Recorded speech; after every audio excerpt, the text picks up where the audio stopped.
बहुत सुंदर है जिंदगी। आओ चले इसकी सुंदरता को छूने, अपने आप के साथ कुछ पल गहराई में जुड़े। आओ चले अपने ही भीतर इस एकांत में साथ है आती जाती यह सांसें।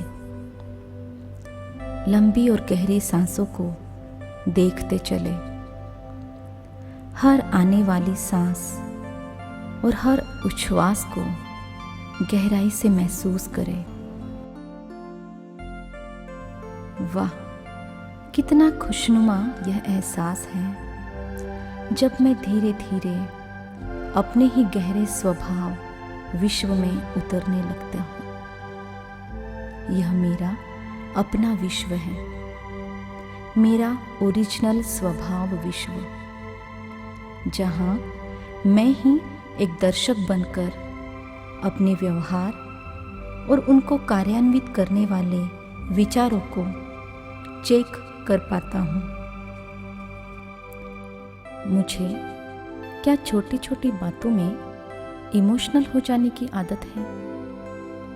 क्या हर घटना, चाहे मुझसे वह जुड़ी हो या न हो, मुझ पर गहरा असर कर देती है? क्या मुझे बहुत जल्दी रोना आ जाता है?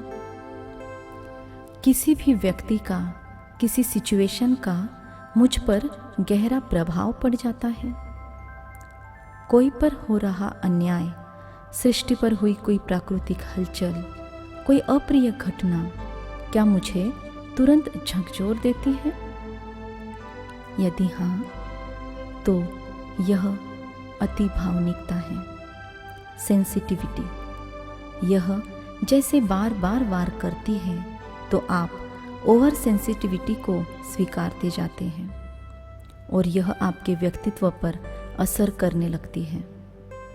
इसीलिए आत्म अवलोकन प्रक्रिया जरूरी हो जाती है। पूछना जरूरी है कि किसी ने सहज ही कुछ बोल दिया, कुछ कटाक्ष हुआ, वह तुरंत मुझ पर असर करता है? क्या कोई भी चर्चा मेरे भीतर एक अप्रत्यक्ष अहंकार को तो स्पर्श नहीं कर रही है? हाँ, मुझे ही बोला जाता है, मुझ पर ही दोषारोपण करने का सामने वाले का प्रयास है। यह मुझ पर हावी होना चाहते हैं। मैं अगर चुप रहा तो शायद मैं बुरा सिद्ध हो जाऊं। मुझे रिएक्ट करना ही चाहिए। नहीं नहीं, मैं सहन नहीं कर सकता।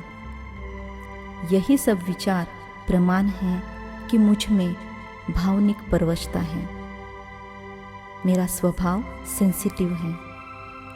तो अब ज़रूरत है अपने से तुरंत बात करने की। कुछ पूछे अपने से। मैं दुखी हो जाती हूँ जब डैश डैश डैश, और यह रिक्त स्थान जिन बातों से भरता है, उन बातों को सोचना जरूरी है। क्या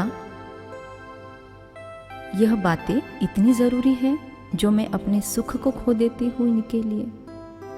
अपनी शांति को मैं इन बातों के लिए खो रही हूँ? क्या यह इतनी महत्वपूर्ण है? क्यों अपसेट हो गया मैं? वह कटाक्ष या वह परिस्थिति इतनी महत्वपूर्ण क्यों हो गई कि मैं हलचल में हूँ? ऐसी ही परिस्थिति को दूसरों ने बहुत सहजता से ले लिया। वो शांत रहे। क्या मेरे लिए भी इस सहजता से समझना पॉसिबल है? या मैंने ट्राई ही नहीं किया? यदि नहीं, तो क्या अब कर सकता हूँ? क्या इसी बात को मैं एक मोटिवेटिंग फैक्टर, एक नए मौके के रूप में ले सकता हूँ? या इसे सिर्फ सुनकर, देखकर जाने ही दूँ तो भी क्या बिगड़ जाएगा मेरा? क्या समझने की प्रक्रिया को मौका दिया जा सकता है? क्या मैं अपनी प्रतिक्रिया को समझकर उसे रिफ्रेम कर सकती हूँ? क्या मेरे रिस्पॉन्स को बदला जा सकता है? या मैं अपने आप को किसी के साथ कंपेयर कर रही हूँ?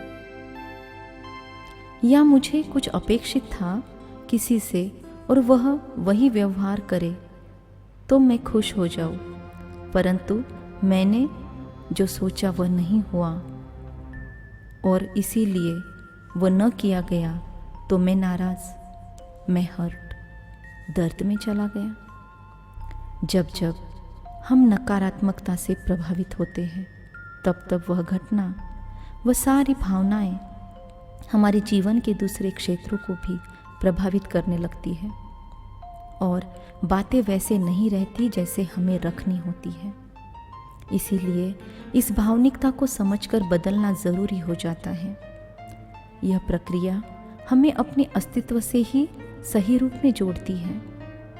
अपने आप को समझकर सशक्त बनाना ज़रूरी है। वही बदलाव लाने में सहजता होती है।